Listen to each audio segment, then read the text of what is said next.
So again, creating my own town and becoming the mayor, but then even from there, just being consistent with that. It was uncomfortable at first to, talk in third person and call myself the mayor, but it's caught on. It's become my brand, and then deciding when I scroll through Facebook or Instagram or whatever and see all these colors and bright colors and all this stuff, I decide I'm gonna go the opposite route and go black and white with everything I post is in black and white. But I just stayed consistent with it, and I stayed with that, and I continued to post about relationships or continued to post about being involved in the community and continued to post about the things that I cared about. And I don't shy away from the fact that I used to be a pastor, and I'm not going to shy away from my religious views or my spiritual views, even though I don't want to be offensive, but I also don't want to shy away from that. That's who I am. And so again, going back to what you said, being consistent, being authentic, I think it's going to go a long way. And somehow, by grace of God and by a lot of luck, I have created a brand. And you called me mayor coming on here. I wouldn't have been called that a year and a half ago by you, but it's been something that's cool that, we've created out of consistency and authenticity. It's kind of a weird thing. I don't know if you're like me, but I just don't remember growing up that people could just declare themselves as something and become it.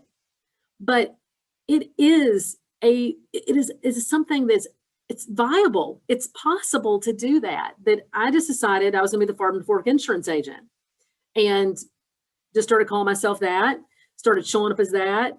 People If you didn't build it, question they will come. If you build it, they will come. And you became mayor. I know other people who've done similar types of things. It is that self-fulfilling prophecy. It is that you're going after what it is that you want to be and becoming that.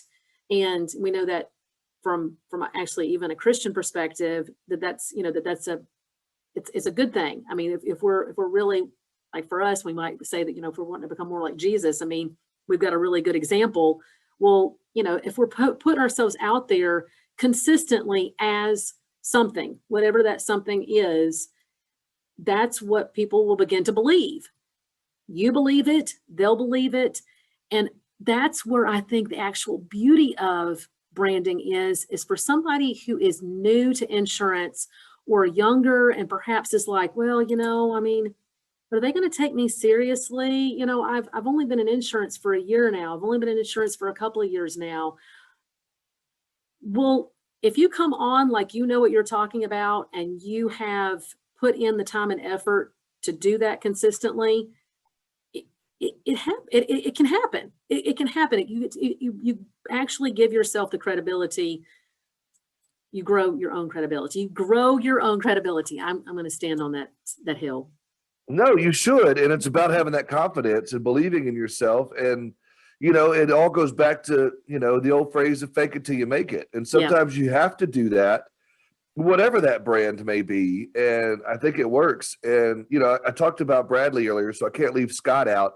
But my man Scott Howell talks about him branding himself in his town as the insurance guy.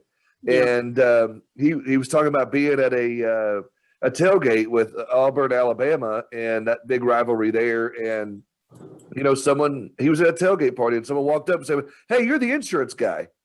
And he was like, I knew right then and there it worked. All that time me branding myself as that, it works. Now I'm being recognized at parties as the insurance guy. And it's so good for his image and his brand. And so there you go, Scott. I mentioned you as well. But I really do think it goes with what we're talking about here.